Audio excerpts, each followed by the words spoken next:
Good morning, good afternoon, good evening. Welcome to another installment of Flyer Gonna Flyer, episode number 73. We are back from a 1-week hiatus after the Olympic break, and we are back for the final third of the season. We got a good one for you today. As usual, we'll be going over last week's games. We'll do a little bit of sprinkle talk about the Flyers who were in the Olympics, their performance, and what we thought just as a whole. We'll kind of refresh about the Olympics just as a collective whole. And kind of marinate our way right into trade deadline talk because one of those Flyers especially may have bumped his stock up a little bit with his play in the Olympics. And then, as usual, we'll end it with next week's games, and we'll be ready to talk about next week, the end of the trade deadline and the moves the Flyers may or may not have had. As usual, I'm joined by my two gracious co-hosts, starting with the man to my bottom left-hand quarter. He is the seasoned veteran from the Flyers nitty-gritty. You love him. You know him, Mr. Jamey Baskow. Jamey, how you doing today, brother? Aloha, mahalo. Sore. Like I was telling Rick and Eric before you came on, man, trees down around here, limbs down from that heavy, snowfall that we got. But it was one of those heavy snows. We got hit hard here. That's for sure. Yeah, was a lot of wind too? Not necessarily. Just the one day. Not too bad though. There was a wind during the storm. It was blizzard-like conditions. After that, no, the winds died down per se. It was it's that heavy snow, not the fluffy, snow that's light. We got crushed. Yeah, we got hit really hard last weekend, actually. Last Sunday into Monday, we got a big blizzard here. Picked up about maybe 15, 16 inches of snow, give or take, but it was just the winds. The snow was scattered everywhere, and it went throughout the day on Monday. Did not have work Monday and had a half day on Tuesday, so it was nice to get paid for 12 hours, not to have to worry about that. But yeah, I'm ready for spring. I'm tapped out with the snow. Enough's enough, please and thank you. We got our quota. Yeah. And speaking of man who knows what it's like to have snowfall up in Montreal, right. The other man to my left, you know me love him, Mr. Eric Martino. Eric, how you doing today, brother? Man, I'm doing good. Just like listening to you guys, like having to, and I don't have to deal with that. Like, this year's been weird for us because, like, you guys have been getting nailed these massive snowstorms, whereas, like, us, we've been getting snow, but it's been, like, little dustings, like, once a week. Like, whatever, like, 5 to 10 centimeters is in inches, I don't know. But, like, whatever that is in inches, like, we've been getting that constantly, but, like, never a massive snow, like, fall like you guys have been getting lately. Like, yeah, that's 5 to 10 centimeters, that would be 2 to 4 inches here. But, yeah, we've just this is what it is usually when we get snowstorms. We haven't had a really bad winter, at least in Massachusetts, since probably about 2015. 2021 was kind of significant too, but not to this extent. This year, we've probably picked up at least 65, 70 inches of snow for the entire winter. It's been pretty significant. And, even though it's the first day of March, I wouldn't say the snow's. What? Alex froze. Where is he at? Nope. See, that's what's going on. Lost Alex. Yeah, Alex just froze up. I'm telling you, it's probably all that snow and everything. Yeah. No, we didn't get what you guys got. We had it nice and easy. No, I'm saying Alex on Alex's end. That's Alex. Yeah. There we go. Hey, we got him back. Yeah, now we can hear you. It was weird. It was buffering for me for a second. Everyone was. I was like, why is that? I never have connection issues. Are you on Wi-Fi? You're Wi-Fi. I am. That's what threw me off right there. I was like, what the heck? Yeah, but that's what it is. Well, this is what it is. But anyway, let's move right into this. Flyers played 3 games last week coming out of the break. 2-1, and I got to say, as a collective whole, they looked pretty good this week. A lot better than prior to the break. Eric, let me start with you. What did you think of the Flyers this week? Yeah, they were all right. Honestly, can't complain too much. Kind of weird a little bit. Like the Washington game was like, we come out like the first half of the first, and like our legs are going. We're really going at it, and then like kind of Washington kind of flips the script on us, and like they kind of take over that game. Yeah, look, Washington, like they have more talent than we do. Like simple as that. Even though they're not in a playoff spot like at the moment, but like Washington's a solid team, man. So like, look, we played them hard. I thought they were the better team, but it was just funny that after like the next game, like against the Rangers, it's like it was kind of like the opposite, where like the first half of the first period, like the Rangers were just like coming at us hard, and it's like, oh my god, and like just a continuation of that Washington game, like what's going on, and then we flip the script on the Rangers and we go off.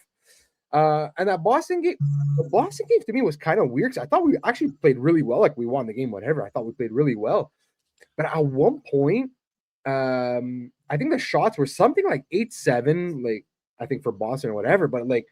I'm like, how the fuck are the shots 8? It seems like each team should have like 20 shots on the board. Like it seems like it was back and forth hockey. And it was like, the quality of saves both of these guys were making that made it feel like it was more elevated than not. That's for sure. And honestly, like one massive takeaway from especially like the 2 games that Vladar played, like what a stud, man. I'm sorry. And like all these people are like, oh, should we trade Vladar? Should we trade Vladar? No, fuck no. We finally got a goalie. Stop it. Stop it. He's not going anywhere. He is staying here. That's it. You know, like that guy, like he's the perfect goalie. Like right now, like look, he's not super elite, but holy hell is he playing? He's playing some fucking great hockey. And you know what? Like, look, he's at an age, he's 28 years old. He's gonna be the guy, man. Like, look, if Bjornsson comes up, if Zavragan comes in a couple of years, having a guy like him, like Vladar, who's gonna be like at that point, like 30, 31. And like we all know goalies that like they play well until like their mid to late 30s. Like it's one of those weird positions where you get better at. They're like a fine wine, you know. They just age like so. So at the end of the day, no man. Like we finally solved an issue that we had for God knows how many years. We finally like no, he's not going anywhere. So yeah, no, look, Vladar's back on pace. Drysdale's look like fucking beast, man. This guy just looks so good. He's playing like if he can figure it out on the power play, man, we really got something there. Yeah. Mish with a 2-goal game, fucking awesome to see. Like he's finally breaking out. TK's keeping up his strong play. So no, honestly, like great week for the Flyers this week so far. Yeah, I'll piggyback some of the points you made in a moment there for sure, because there's a lot of things you say that I agree with. How about you, Jamey? What did you think about this week? I think they had a solid week. I'm going to be honest, first 2 games were very boring. I just think that the Flyers offense in general is just a boring one. I think it's a boring team to watch, just a stale team to watch. I'm going to be honest, I haven't been this interested in a long time. So I have that's my take on the the week, aside from yesterday. Yesterday was like a goaltending duel that I love. You know, Swayman and Vladar, just battling. Like Eric said, I mean, the Flyers finally have, a number 1 goalie in Vladar who's come out of nowhere. And I'll say out of nowhere because I'm going to be honest, before the year began, I can't say that there are many people aside from Eric that really was high on Vladar. I was. Eric, that was a home run take. I'm going to keep saying it because he was on the Vladar train before the season began, and boy, was he right. I liked it when he was in Boston. That's why I was like, "Fuck yes!" Your director was on the Vladar train too. Just saying. Fair enough. The Calgary Flames, fans were definitely high on Vladar. For good reason. I mean, he had a hip issue, resulted in the off season, and it's just come out firing on all cylinders. And then you had, like timely goals. TK's just trying to do his best and take the team on his back. You know what I mean? And on most nights, some nights it works, some nights it doesn't. Unfortunately, the Flyers finally had their goaltending issues solved, at the moment with Vladar in particular. But it's just a darn shame that the team is just that inconsistent and in a rut that they have trouble, finding ways to score on a nightly basis. And a lot of that is what Eric just alluded to in terms of the power play just being down awful. If they could solve that power play somehow, and that comes with, having a power play quarterback on the back end, whether that's Cam York, whether that's Jamey Drysdale, whether it's Rasmus Ristolainen, and someone just come out of the blue and just, aid the club that way. That's really what they're missing. You get a goal or two off the power play, then you're talking about maybe 1 or 2 off the 5-on-5. Now you're talking about you're averaging 4 to 5 goals per night, and that's why the Minnesota Wild are so successful in scoring at an enormous rate, is because their power play is just deadly. Like that's one team that you look at and it's like, oh damn. Well, they also have Quinn Hughes on the back end now aiding that. So you know what I mean in that realm, but. That's what the Flyers lack right now. Their power play is just, I don't know. I wasn't surprised about the Capital game. Really historically, the Flyers don't come out very well from a break. I'm actually surprised they went 2-1 this week. I'm very surprised for that because I expected them to lose all 3 games. In my opinion, and the reason I did is because they don't come out very well from a break. So to steal a win against the Rangers, I give Urson some props there. Struggled in the beginning, let up probably the worst goal probably since Steve Mason was here. And then he comes down and shuts the door. That was kind of cool. So to see him bounce back that way. And then Vladar again, yesterday just played out of his mind. But the big story for me is Jamey Drysdale. Had him as the most improved, Flyer anyway. I think I've had him finishing with 50 points on the season was my preseason prediction. You're on 50-55 range, I think. Yeah. I'm going to be far off from that, but not far off from the player because he's actually emerged into, finally a player that, oh, okay, he can be on that back end and maybe help Travis Sanheim. Sanheim needs help, and maybe Jamey could, be that guy. Honestly, you guys kind of stole my thunder with Jamey because I was going to start hyping him up too. I put out a tweet earlier this morning before we started this whole thing around 9:30, and I made a prediction. Jamey, I'll give you the credit for this as well because you came out with it right from the get-go. It seems like we lost Jamey, but I think he will be back at some point. I made a tweet today, and I said, Jamey Drysdale surpasses Travis Sanheim without a doubt as the team's number 1 defenseman going at some point next year. And you could already potentially make the argument that he's very close to being that already. But next year, I think it's no question about it. And it's not a knock on Sanheim because I still think he's a really good number 2 defenseman. It's just what we're seeing in the development of Jamey Drysdale. And he's starting to show. He saw sparks of an offensive game in the last few weeks before leading up to the break. He had 2 really clutch goals right before the break against both Washington and Ottawa. Mind you, they lost the Ottawa game, but still big goals nonetheless. And then he had a big one yesterday against Boston to put them up 2-0 at the time. They ended up winning that game 3-1. But anyway, back onto the main point of the games this week. As a collective whole, I thought they played pretty decent. I do agree with Jamey in the terms of the extent of it's a big stagnant. They came out of that Washington game at the beginning, and it was very, lackadaisical. This is a theme with this team. The first 10 minutes of a game, it seems like they consistently sleepwalk, probably about 80% of starts.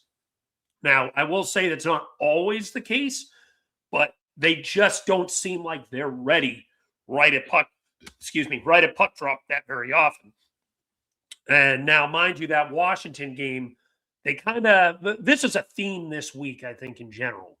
But that Washington and that Boston game especially, they were thoroughly outplayed in that second period. Maybe not as much as the Rangers, but those first 2, the first and the third game this week, they did not look good in the second period. Now, mind you, the Boston game, Dan Vladar was standing on his head, making 10 save at the 10 bell save, to quote the great Doc Emmerich. This guy was standing on his head. He was making big save after big save. He was keeping the Flyers in a tied 0-0 game in that Boston game. And Washington, too. He allowed a goal early in the second period, but overall, he was making the big saves when necessary, despite being thoroughly outshot.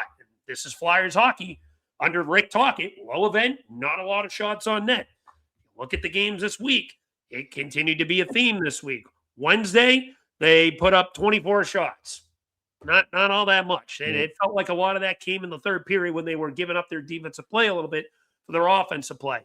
Then Thursday against the Rangers, again, 24 shots. And again, they came out of the friggin' gates slow in that Rangers game. Rangers jumped out 1-0 off of one of the worst goals we've seen in a while from Sam Ersson. Mind you, overall, he played a pretty solid game. Yeah. I'll give him credit for that game. But that goal, man, oh my God, you cannot let that in from just throwing a puck along the boards from about 45 feet out, and it just somehow gets by you under the legs. That just cannot happen. There wasn't even anyone screening him. That is an inexcusable goal. And then yesterday against Boston, 17 shots on net. They had 10 before they scored that goal in the third period, but about 16 minutes ago. 10 before that Konechny goal. This is the continuous issue that we have pointed out all season. Rick Tocchet teams are low event offensive hockey. And this is something that me and you have emphasized quite a bit, Eric, that these teams, when you don't put the the priority in development on the offensive side of the game with a lot of these guys, it's going to hurt you in the long run, is my big worry. He was not the right coach. But again, we've hit that drum a bajillion times already. I'm not going to get too much into that now. Staying on point, I do think as a collective whole, they played pretty good defensive hockey this week. It's never really been an issue. And Vladar was sensational in both games he played. He gave them a chance to win in both games they played. Urson, he did get a win. And, he played pretty solid as a collective whole. Mind you, the second and third period, he did not see many shots on net outside of that power play that the Rangers got going into overtime. Mind you, I think that was a very soft call. But anyway, besides the point, one prop I will give this team, their PK has been great. PK was, I think, perfect this week. I think they announced something I didn't even realize, but I did some research into it. 8 straight games now without allowing a power play goal. Their PK is going back up the rankings, so they look good. A lot of that is staying out of the box as a collective whole, but the penalties that they are taking between the mixture of great goaltending and just eliminating higher quality shots. Mind you, there was a few in that Boston game yesterday, but as a collective whole, they're not giving up many high-quality bids. So the penalty kill has been great in pretty much stifling teams to those B-, C+ quality shots on the power play, which is good. So props there. Michkov, great game against the Rangers game. That goal he had on JT Miller. I do not like JT Miller as a player. And mind you, I acknowledge Miller was at the end of his shift. He was out there for about a minute and a half, 40 seconds, whatever. Yeah. He was gassed. But still, seeing Michkov just blow by him on the left side, right by the blue line, and Miller just slugging over behind him, just completely quitting on the play. If you're like that and you have a guy with a head of steam, take the penalty, man. Do you really want to give Matvei Michkov a breakaway? I get you have Igor Shesterkin in net. But do you really want to give him a breakaway in that perspective? That wasn't smart. It was just awesome to see him blow by that guy. I do not like JT Miller, so that was awesome. And as a collective whole, I think he played great this week. He had some opportunities in that Washington game. I do think out of the 3, the Boston game was probably the one he played the worst in, but still wasn't bad. I think he had some opportunities. He had a good bid in the first period where he got a good quality shot off on the right. Mind you, a lot of these opportunities he's been getting on the right. Take notes, Dockett. He's been getting a good quality shot on the right where Dvorak had a chance to bury in a rebound. Couldn't quite get it to go, but good chance there.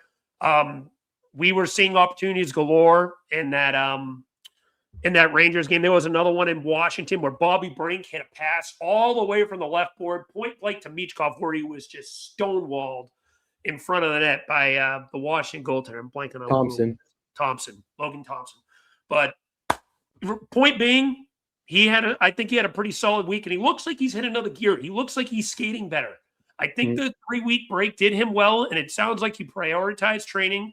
The interview we had with his translator at the end of the beginning of the week, where he said he went out on that vacation, but he was training each and every day. He was not taking time off. So happy to hear that. And, I think he worked on his endurance a little bit, if you know what I mean.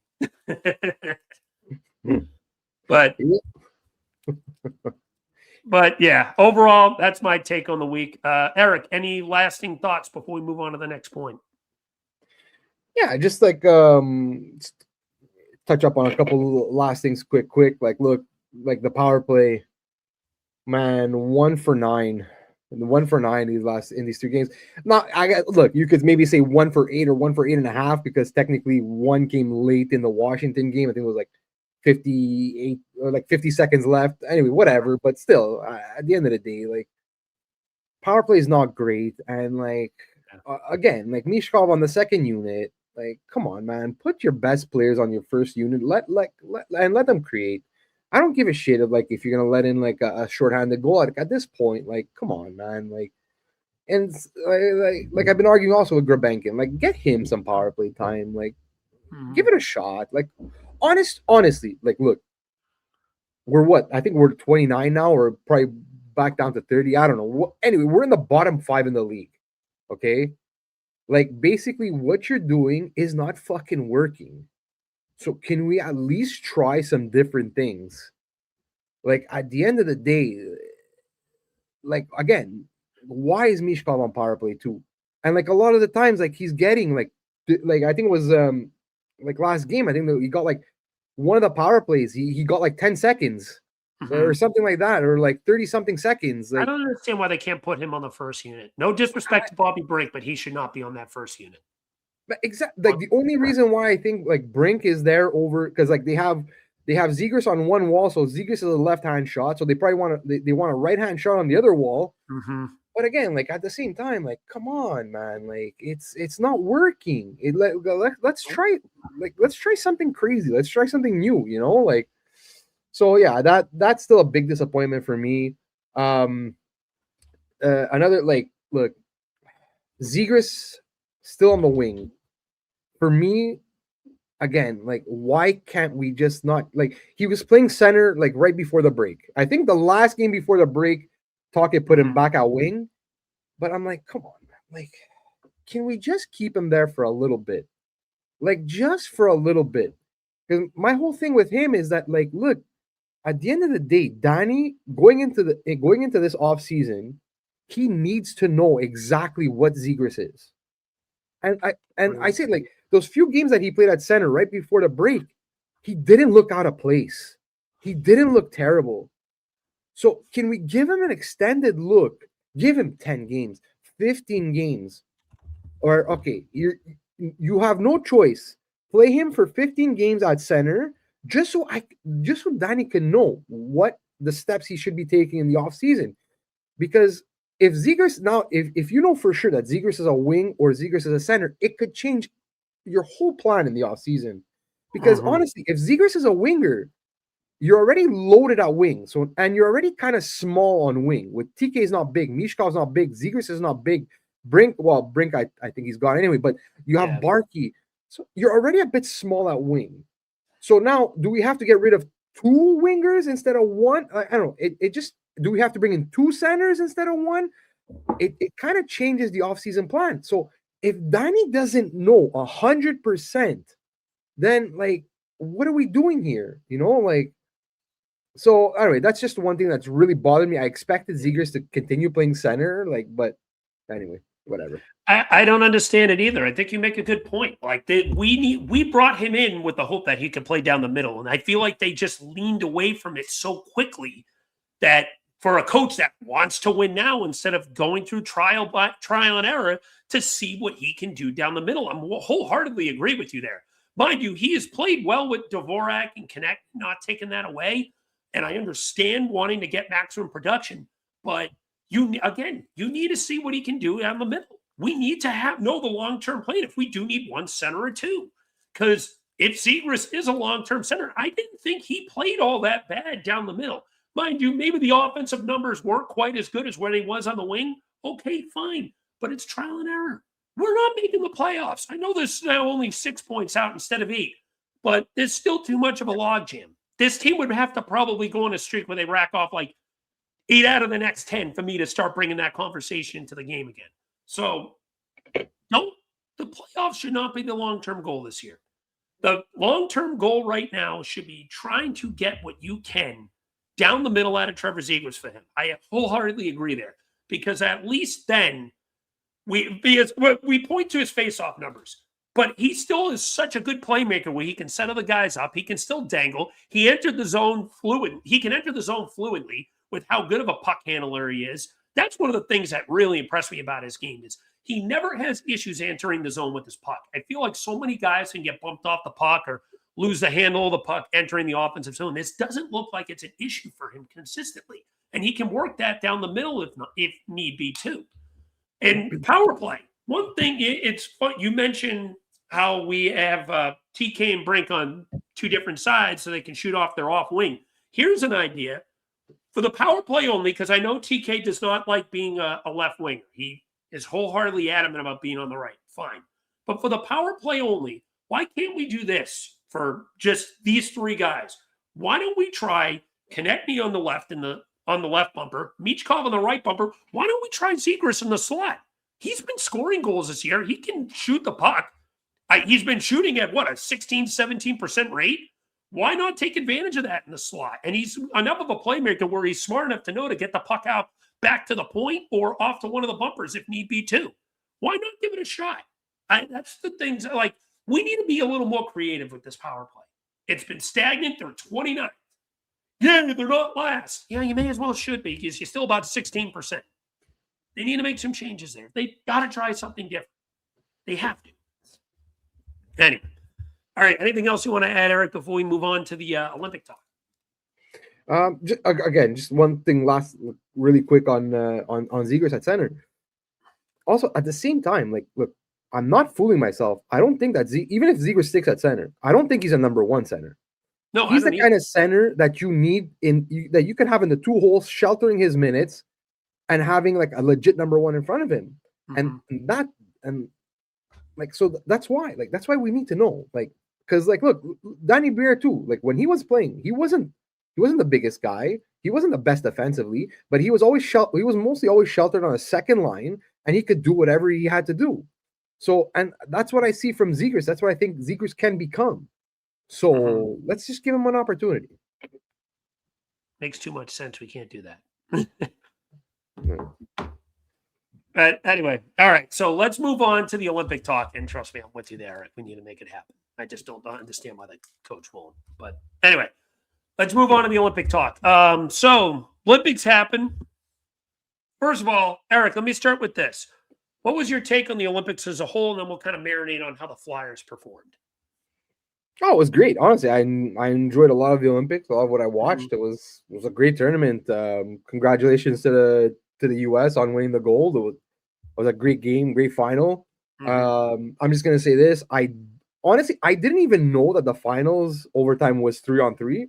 I thought the finals was 5-on-5.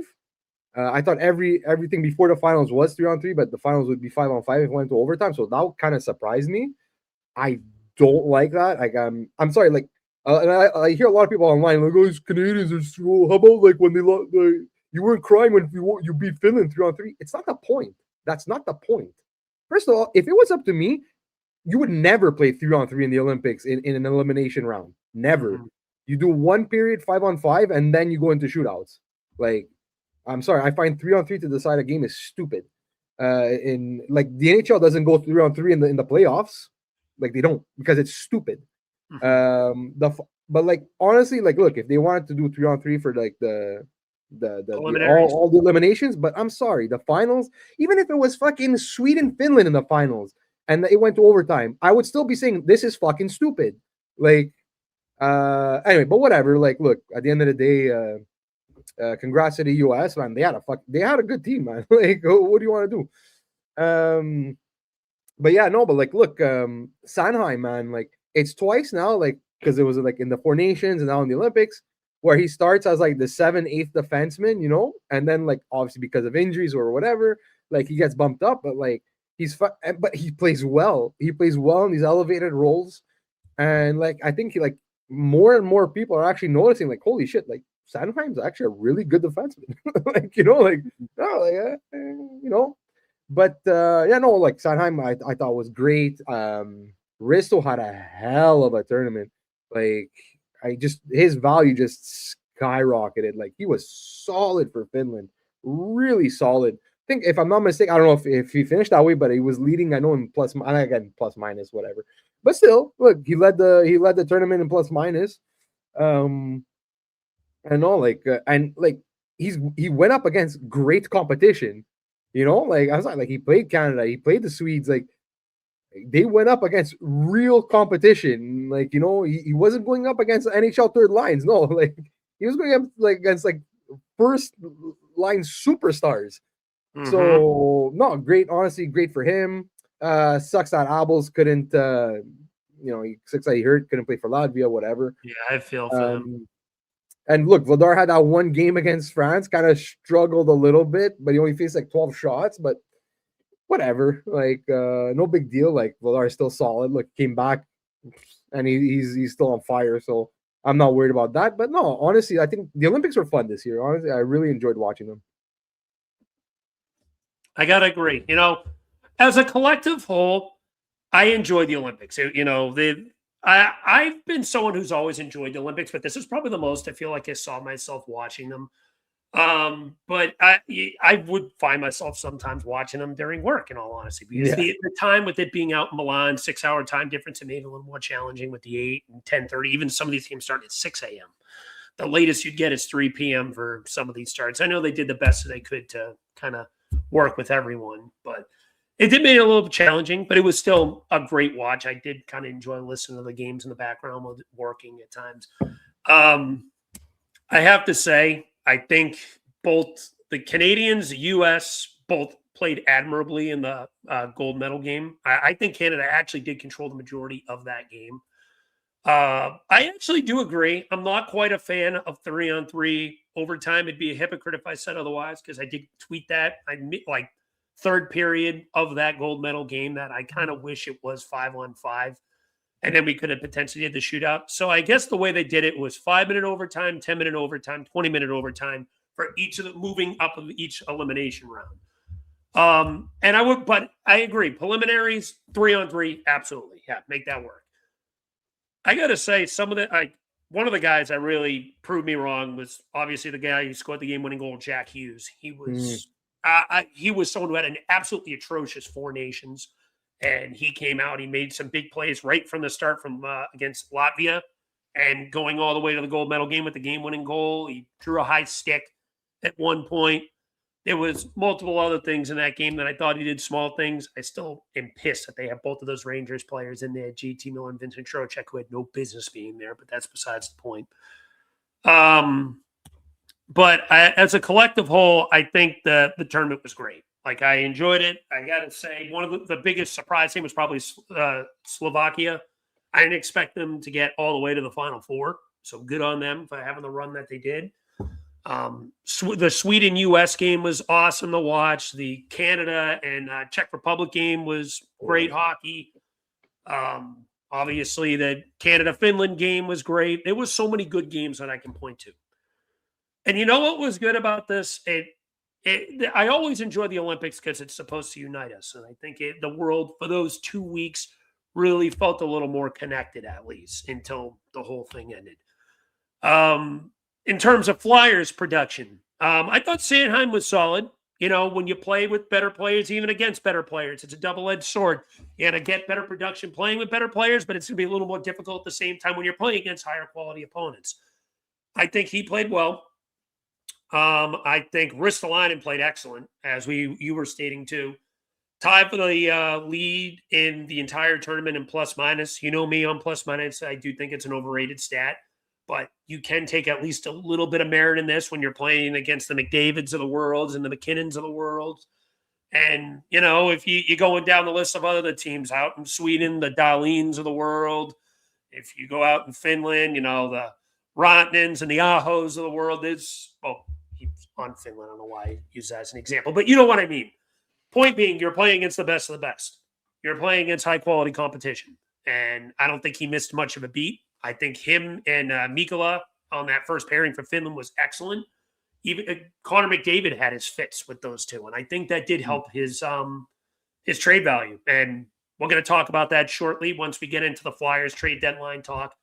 But one of the things that really stand out, I thought Vladar was even good. And I'm happy all 3 of these guys came back healthy. We saw throughout the Olympics, players go down. Kevin Fiala had a season-ending leg injury that was really unfortunate to watch. Penguins are now without their captain, Sidney Crosby, for a month. He's got probably, my guess, an MCL sprain, probably a moderate grade 1 from what I've been reading from Twitter doctors online. Nothing's been officially announced, but just looking at the injuries and what everyone's speculating with the time length of it, probably an MCL sprain. Rantan's gone for 2 weeks. Mind you, Dallas is just fine. They're going to make the playoffs, but that could have a little bit of an effect in potential seeding. So then the argument now comes in. You're going to hear from the NHL. Should we allow these guys to go to the Olympics, or do we let the amateurs play? And me personally, I want the NHL talent there. It makes it better. It gives you higher quality hockey. I know you're playing with a risk, and these guys have the opportunity to opt out if they want to. But none of them 99% aren't going to. The NHL players want to play there. They know the risks that they're taking, but playing for your country to them is just as important as playing for your team. The honor of that is literally in the same level as them. Going for the gold is just as big of a priority as these guys as going for the cup. So the NHL players being there makes it a lot more exciting. I want them to stay there. I know obviously the risk of injury, but there's a risk of injury in any sport you play. It would be, look at the Summer Olympics for the NBA. They let those guys play there. I know the risk of injury might be a little bit higher in hockey versus basketball, but the point still remains. You get better quality talent when you have the best of the best playing. So at the end of the day, keep them there. I'll take the 2.5, 3 week break off. It gave me a 2.5, 3 week break of having to watch Flyers hockey. So the headache that they've produced over the month of January. So as a collective whole, I'm glad that they kept them there, and it was very entertaining. On a letter grade, I'd give it an A-. I thought it was a lot of really good hockey. There was some games that were kind of crazy. I think, what was it? Finland beat Italy 11-0. That was a bit excessive. I understand the goal differential, but you ever see the Simpsons meme where they have the kid going, stop, he's already dead. He's already dead. Enough. Finland, enough. You won. You don't have to torture the poor Italians. I'm half Italian. I took offense into that beating. I was going to call the police. France, I think, took an ass kicking from, I believe it was Canada, one game like 10-2 or something like that. Yeah, there were a few ass kickings in that too. So maybe one thing I would like is the goal differential thing, maybe to be looked at as a potential tiebreaker. Maybe, I don't know. But I mean, it's not many things you can really use, unfortunately, with you only playing 3 games in preliminary. So I get it, but it's at the same time, I do feel bad for the lower end teams. And I looked at the Italian goalie in one of the early games. I couldn't remember. I think it was against Sweden. He was standing on his head. He made me think that game was a potential upset worthy, but it was good hockey to watch, just as a collective whole. Eric, anything else to add on the Olympics? No, that's about it. All right. So with that being said, let us move on to some trade deadline talk. So the Flyers were in the news a little bit, as were a lot of teams for the deadline. They've got a few guys that are being dangled out there. Rasmus Ristolainen probably being their number one trade chip, but there's a few other players as well you could potentially talk yourself into a conversation of. Bobby Brink is most likely the casualty of the winger brigade that's going to likely get moved. Garnet Hathaway to have a potential physical player for a team battling for a playoff spot as a fourth-line presence. He could be potentially moved. But one name that came out that we talked about earlier this year, actually near the very beginning of the year, was Owen Tippett. And Anthony DeBarco actually pulled out a very interesting article on this, where the Flyers were pretty much standing on this. So we pulled up this. I got a few screenshots here that we're going to pull up here. So we're just going to read the main part involving the Flyers. So Anthony DeMarco states, then we get to the Philadelphia Flyers, who have rugged Rasmus Ristolainen, available for trade. The Bruins have shown moderate interest in the Olympic bronze medalist, though he doesn't seem like their first choice. Under contract for the next season at a $5.1 million AAV, Ristolainen's financial commitment isn't hellacious. But the sense is that the Bruins don't seem too keen on meeting the Flyers' asking price of a first-round pick. According to a Flyers source, however, a deal won't get done without a first-rounder or a prospect/player equivalent. However, this is where this gets interesting, because Risto does have interest from other teams. I've heard Detroit, I've heard Dallas, Edmonton, just to name a few teams, but I don't want to get too off the rails. Just to let everyone know there is significant interest in Ristolainen, but we'll get into that shortly.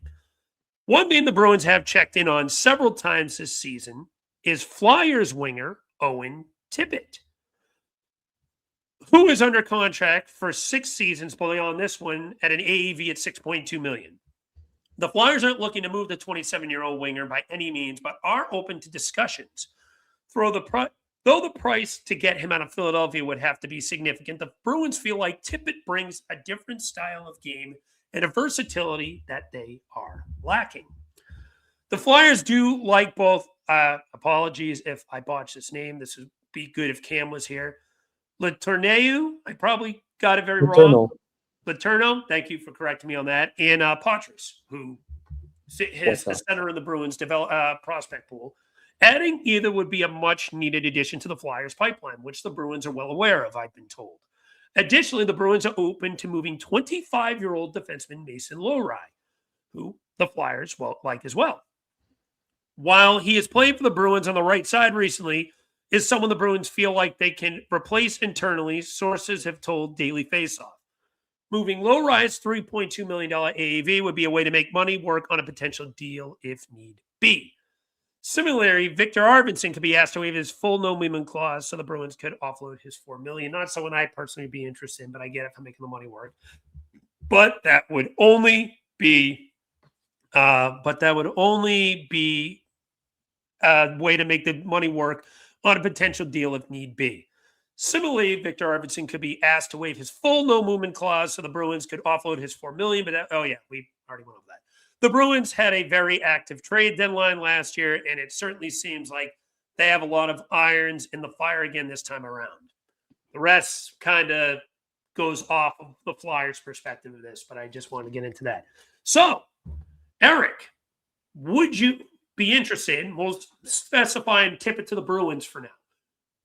Would you be interested in moving Tippett to the Bruins? And if so, what would a package you would potentially want to see be? And then we'll get into Ristolainen and some of the other players. Yeah.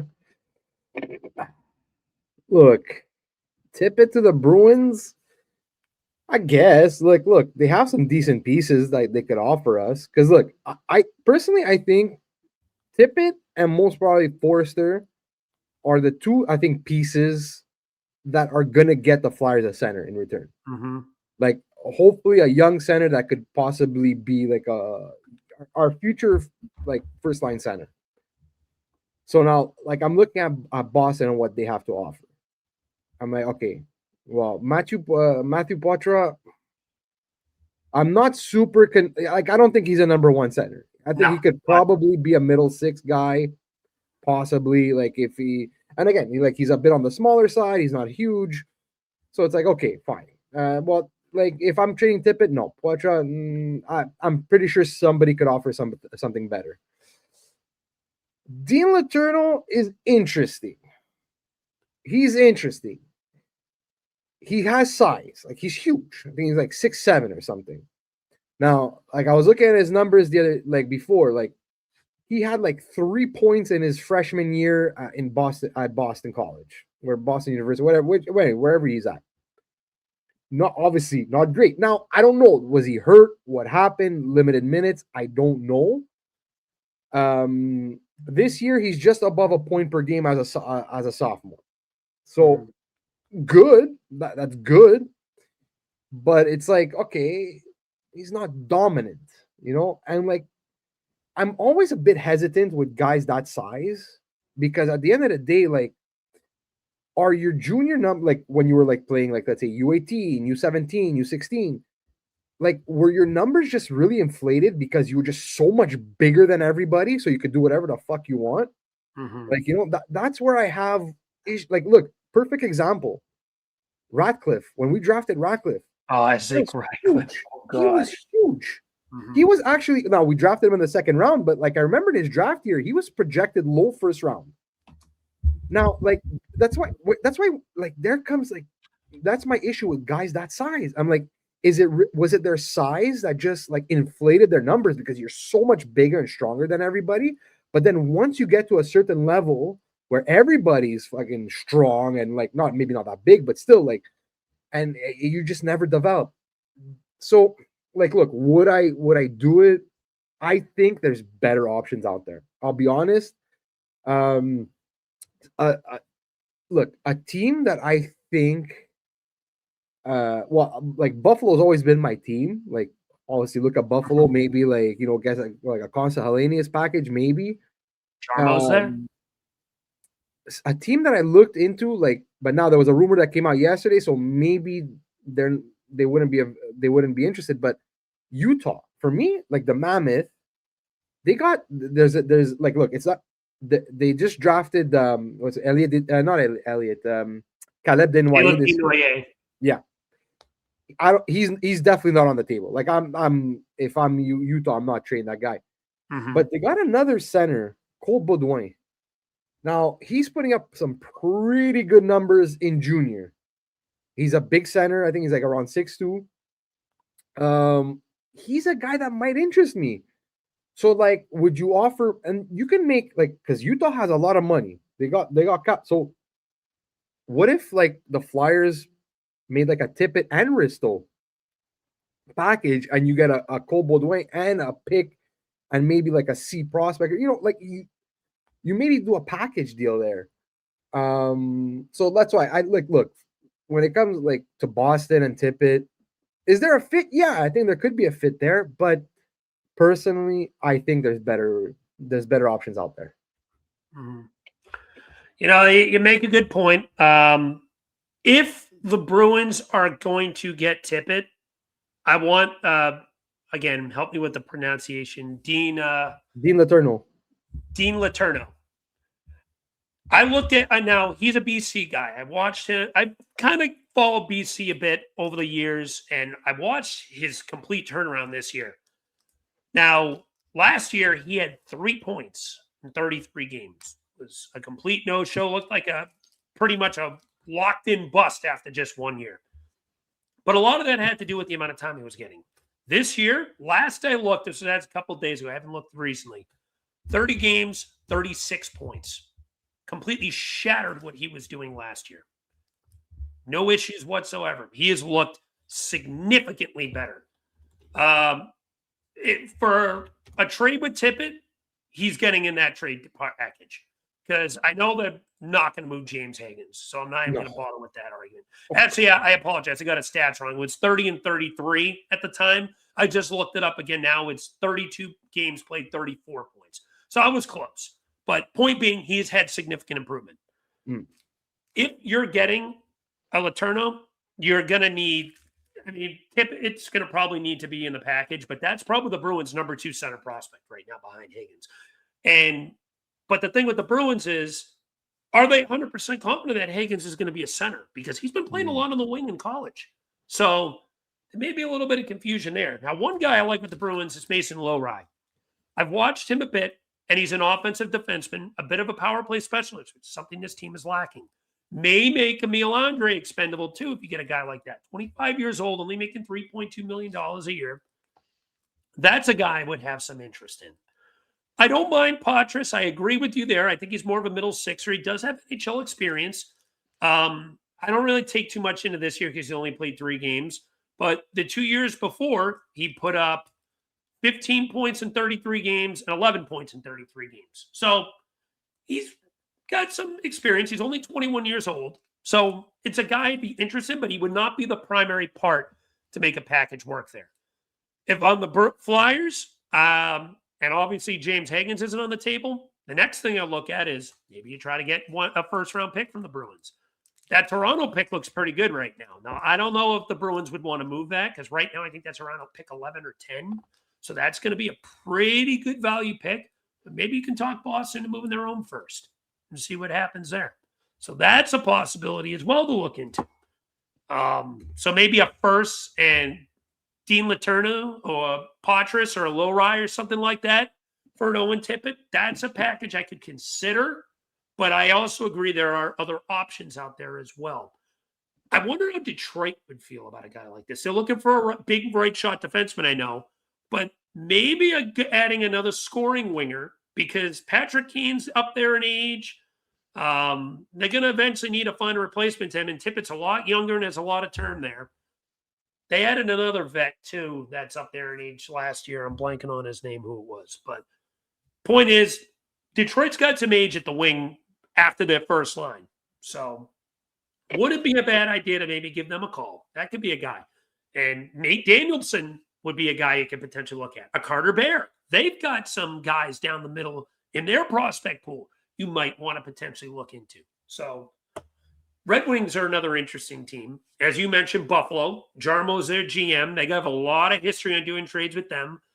Hellenius is a name, but I don't know how keen the Sabres will be moving on him now. And I don't think the Sabres' need at wing is as big as I first thought it was, because Tuck, we'll see what happens with Alex Tuck. Yeah. They just extended Josh Doan, so he's not going anywhere. They've got a lot of talent there. So in Buffalo in their top six. This looks like a team that's finally going to break their playoff curse. And it's young. So we'll see with the Sabres there as well. But it's still, they do have history with Jarmo, so we could potentially look at that as well. But yeah, that's my thoughts on Tippett. Now let's move on to Ristolainen. This is a guy who's not quite as likely with the Bruins, but other teams. Detroit, as I just mentioned, Dallas, Edmonton. A lot of teams wouldn't mind the big right shot defenseman who plays a very physical style that could be very, very useful in the playoffs. Eric, where do you think we end up with the Rasmus Ristolainen saga? Is this the year he's finally moved? If so, what are some teams you think? Or do you think that they hold their chips one more year because of all the red defensemen that are potentially available in the market? Yeah, honestly, no. I think he gets moved. I think he's gonna get look. I got a little bit worried when I don't know if you heard, but Friedman put out on his last episode 32 Thoughts where he said he spoke to an executive or something, and that executive feels like because there's so many sellers and not that many buyers technically, that prices might actually drop this year. That maybe teams that are expecting to get a certain return maybe won't get it. If that's the case, I think Danny just holds on because what's the point then? If someone's gonna offer you, hey, I'll give you a second for Rasmus Ristolainen, no, fuck off. At that point, I'll just keep him. Dallas just makes so much sense to me. It just makes so much sense. They're looking for a right shot D. There's so many Finns already there. It just seems like the perfect fit, and I can see now look, they have Tyler Seguin's money, so if they put Seguin on, because apparently there's a report that came out I think it was a couple of days ago anyway, that it sounds like Seguin might be completely done. Not even they were maybe hoping for the playoffs, but it sounds like he's done for the year. He's done for the year completely. I wonder if this is career threatening because he's got a lot of injury history under his belt too, and he's up there in age. So definitely something to watch. That he might have a future on the LTIR. Yeah. So look, so they may need maybe a little bit of extra scoring, maybe some depth scoring. So I could see look with Dallas, I could see let's say a Risto and a Brink, as a package going to Dallas and coming back. You know what, Maverick Bork. I'm sorry, I've been on the Maverick Bork train for the longest time, but maybe Bork in a second or something like that. Again, I don't think Maverick Bork is a number one center either. I think he's in the same vein as a Poitras. But whatever. At that point, just bring in a center. If you could get that for Ristolainen and Brink, why not? A Maverick Bork and let's say a second, or a Maverick. I would hold out for a first. Well, maybe try and get first, but I doubt you're getting a first from them because I think they only have one anyway. So yeah, look, Dallas for me makes the most sense. Detroit too, but I guess Detroit would have to because right now they have Sandin Pellikka playing on the second pair, so I guess they can move him to a third pair. And because at the end of the day, if you're gonna pay for the cost of Risto, what the Flyers want, you're gonna want Risto playing in your top four. There's no point in paying that price and putting him on a third pair. So that's why, for me, I think the market is a little smaller on Risto. Dallas, Detroit, Utah. Like I mentioned before, I think maybe Utah could use him. And you know what? Again, like I think it was DeMarco that said like it would just be like it would be kind of like what's the word? Oh man, what's the word he used? I'm trying to remember.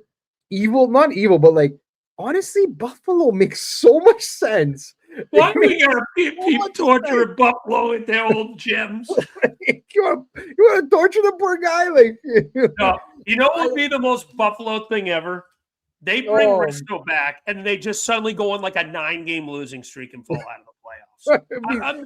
I want them to make it because I feel so bad for the Sabres fan base, and they deserve to make it. But I'm just waiting for the collapse. It's not happening, so I hope that they keep this up. They look like they're finally going to do it. But the most Buffalo thing ever would be them crapping their pants. No, but like having him, like, because like if you have, I think they have like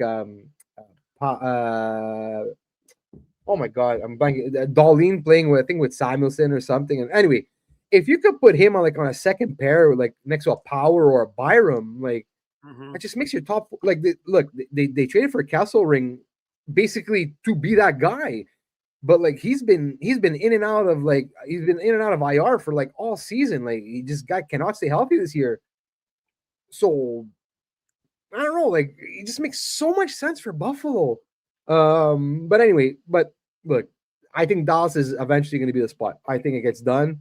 And look, at the end of the day, the Flyers, I think I also had read a report that they're willing to retain on him. Like he's only has another year after this one. So it wouldn't be retained for that long. So yeah, like look, I think Dallas is the team. What is the official return in your prediction? It's going to involve Maverick Bourque, isn't it? Yeah, it's going to involve. I knew it. That's your guy right there. It's going to be Risto and Brink for Maverick Bourque in a second. It's going to be something like that. I'm telling you. Okay. That's going to be the return. I agree that he does get moved, but Dallas is not the team I think he ends up on. I do agree that is definitely one of the potential destinations. I'd probably second or third on my list that I think he can end up with. But I'm going Detroit just because they have such a surplus of centers behind them, and it would make more sense. And I think there's a trade to be had where you add more than just Risto. This is Stevie Y loves his big defenseman. He does. And it's no secret he's been looking for one. And it just feels like a match made in heaven for the Detroit Red Wings, who have looked for a big right shot defenseman for the longest time.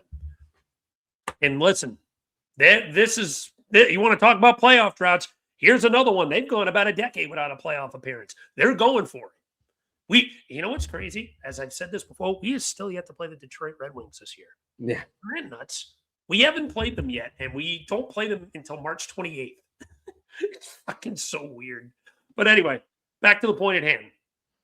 That Detroit team has a lot of things we could be interested in. And Nate Danielson is the name that comes to mind the most. You know, Dylan Larkin, there was talks that if this was shit again this year, Dylan Larkin may have wanted out. And looks like, thankfully, that is not going to be, that is not going to be the case for the Red Wings, at least. That seems like he's happy. The team's winning. They're finally going to make the playoffs. I feel more confident that they're going to make it than a lot of these other teams, because even though they're technically the first wild card right now, they just seem like they're playing such a good brand of hockey. They're putting a lot of goals in the net. Is their big? They're stopping a lot of goals from going in this year. That's the big thing with Detroit. They're not allowing a lot of goals. They're getting good goaltending, but they could use some more girth and physicality back on their blue line. So that's the thing with Detroit, I think, that they really could want to build their identity around. It just being a team that wears you down, plays physical, and is hard to score on, which would be good in the playoffs. And Ristolainen fits that bill perfectly. My trade prediction. Ristolainen and Brink go to Detroit, and you pick up Nate Danielson in a second-round pick. So very close to the same type of package, but Detroit has a surplus of centers. You know, you got your Dylan Larkin. I can't remember who their second-line center is right now. Andrew Kopp. Who is it? Andrew Kopp. Oh, yeah, Andrew Kopp. Andrew Kopp. How did I forget that? So they have two legitimate centers down the middle right now. Where is the room eventually going to fit for both these guys? You have Carter Bear in there too. So I think Nate Danielson seems like a guy the Flyers have liked for a little bit. And it feels like that's who they end up landing. They land finally a respectably good center prospect. Maybe want a true 1C in the future, but more confidence of being a 2C than what they have right now. So I'm going to go Risto and Brink for Danielson. Maybe not even a second, because I think he's a little bit higher valued than Maverick Bourque. So maybe Danielson in the third will be my prediction. Edmonton. Go ahead. Go ahead. Sorry. No, I just want to say, because I think I just don't know if Detroit trades Danielson just like for Risto. That's the only thing. I'm not 100 like. Because Andrew Kopp is their 2C right now, but like he's not like a super legit 2C. Like he's like whatever. But anyway, we'll see. But like, hey, desperate time call for desperate measures. So who knows? Who knows? And Stevie Y is up against it this year. The Red Wings are in the first wild card. I don't think they're in any danger of falling out, but they want to make a statement to show that this is a destination to come play for the long term. Kopp is what, 31 in age? I think he's 30. Wow, fuck, I just had it up here. Hold on a second. Yeah, he's he is 31. 31. Okay, so I knew he was around that age. So you get a few more good years out of the guy. There's no rush, and you'd still have Carter Bear in the pool. You still have another year of control and Ristolainen, and if he ends up performing well, you can maybe get him to a short-term deal, and you have your top four a little more locked up long-term too. So that is a team, to me, that makes a lot of sense. Edmonton, if they get desperate enough. Listen, Bowman is battling Drury for dumbest GM in the league right now. And if there's a guy that you could potentially fleece, it's Stan Bowman.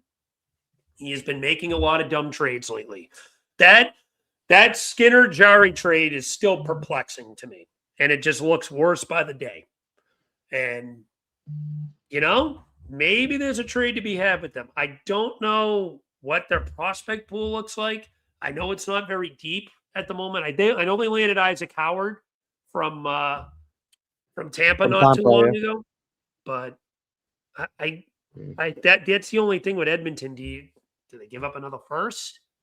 That would probably be. I don't know what Edmonton's pick pool looks like either right now, but their cap, Edmonton's cap is like we'd have to like.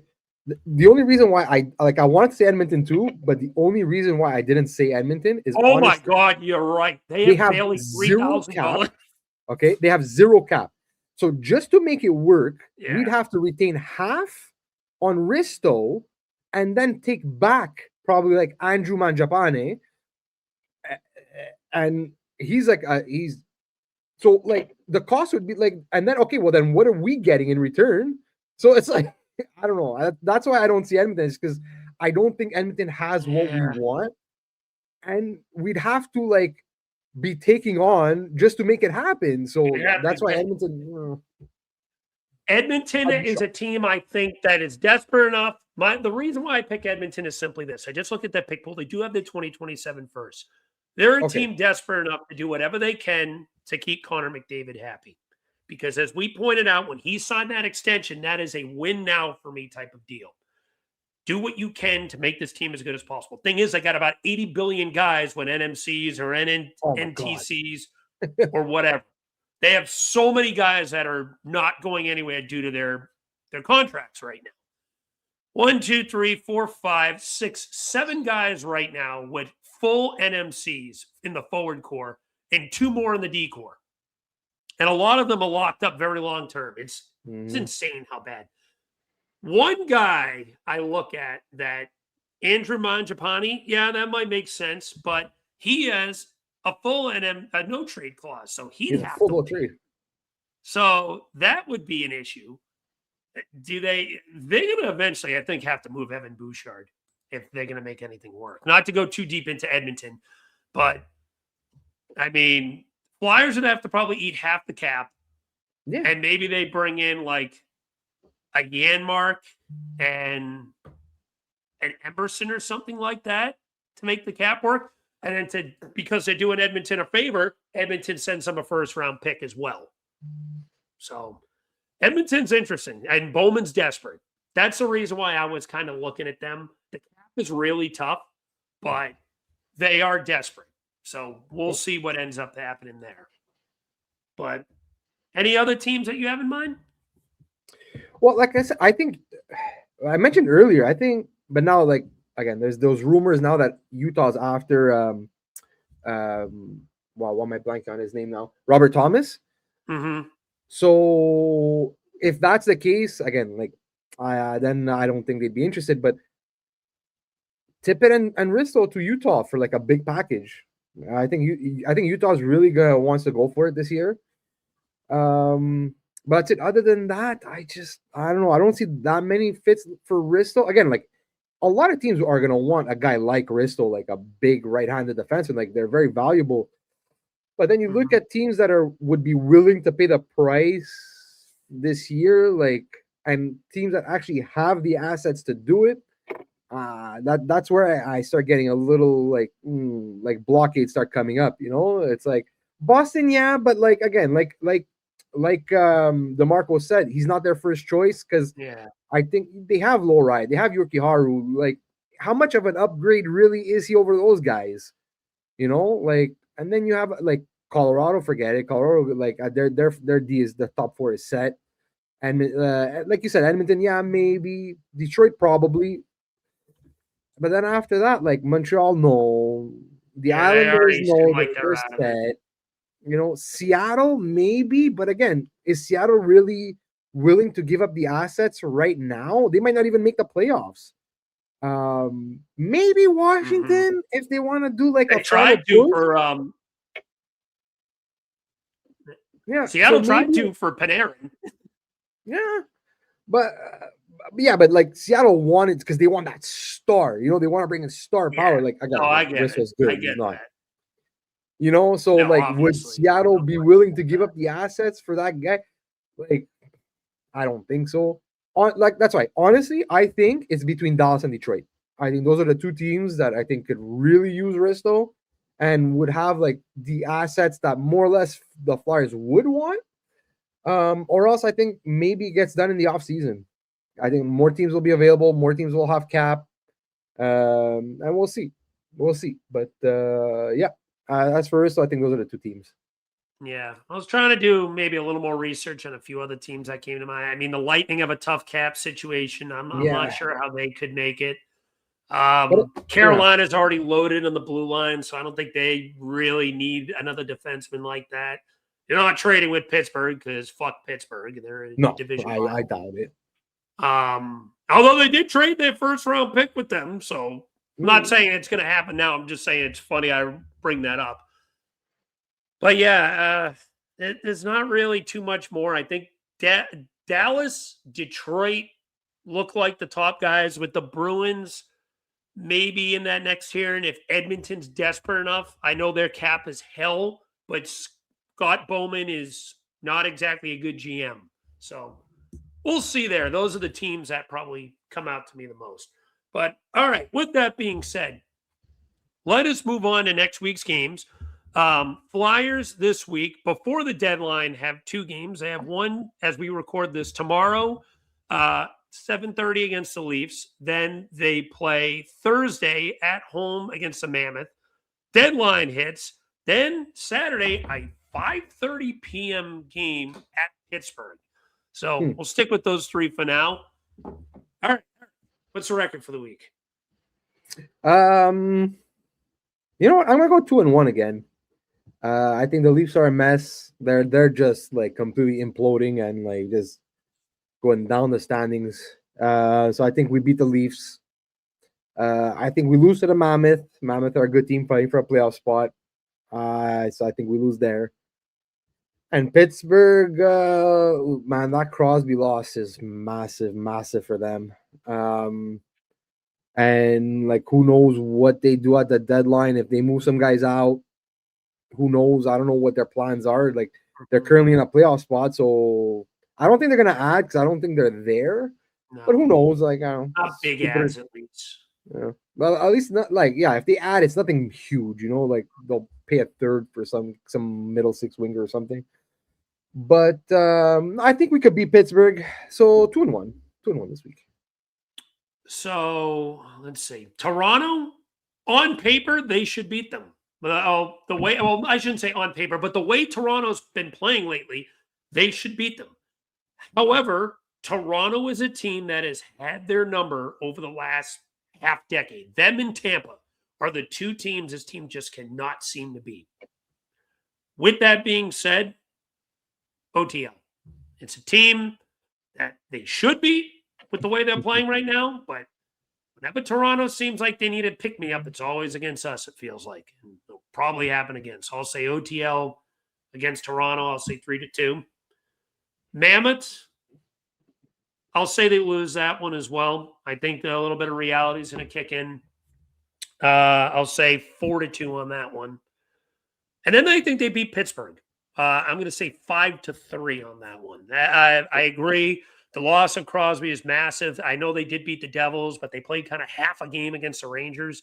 Rangers came out in the second half of that game and kind of just took it to them and won that in a shootout. I watched it yesterday, and I saw some concerning things with that Penguins team. Not concerning for me. I hope they end up being the first team out, so they have no shot at getting a high-end prospect.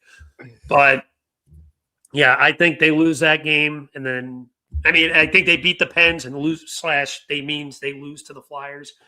But yeah, Pittsburgh right now, I think the free fall is about to begin. I've been saying it all year. Usually I hop off my takes if I don't believe in them at this point. Toronto being one of them, I thought Toronto would still make the playoffs. I obviously no longer believe that. I do still feel like Pittsburgh's going to miss out one way or another. I know they're in a playoff spot by a handful of points. They're going to do what we did 2 years ago in a March free fall, and the loss of Crosby is going to be very noticeable. So, yeah. But anyway, I'm going to say 1-1 in 1 week for us. But with that being said, that's going to wrap it up for this episode of Flyer Gonna Flyer. As always, if you like this content, like, comment, and subscribe for more. And also, be sure to tune in Friday. We will be doing a live stream on our Don't Puck with Media YouTube channel, starting at either 11 or 12. We're still trying to work out the kinks on that. Going all the way to the end of the trade deadline and probably an hour after to go through some of the trades. So it'll go either 11 or 12 to 4, most likely. I took the day off. It's a holiday for me. I think Eric did the same. Rick will be there. Cam will likely be there. So there's going to be, I think, at least 4 of us tuned in for this. So we'll have a good group here. Trade deadline day is awesome. I hope we get a lot of trades to talk about because it's been quiet. The fireworks have not started yet. So I'm wondering, I think tomorrow we'll really start to see them. Like, I think Monday, teams will be like, oh, it's the week of trade deadline. Like, we got to make some moves. Not a lot of teams are playing Monday. So I could see a trade or two happen before starting on Monday. So we'll go over the trades that did happen and the trades that are happening. And it'll be my point to hit the breaking news alarm because I love doing that. But anyway, that being said, that is going to do it. Also, one last thing. Check out our interview with Jim Jackson from a few weeks ago. 2 weeks ago, we did a live stream with JJ. He was a pleasure to have on. Had him on for almost an hour and a half again. It was great talking hockey with him. Check that out on our YouTube channel. It is under the live stream content. So check it out. Tell us what you think. If there's something else you want us to talk about in the future with him or any other guests, let us know. Let us know. Hit this episode in the comment section as well. But that's going to do it. Thank you all for tuning in. We'll see you next week to go over the trades that may or may not have happened. And as always, let's go Flyers.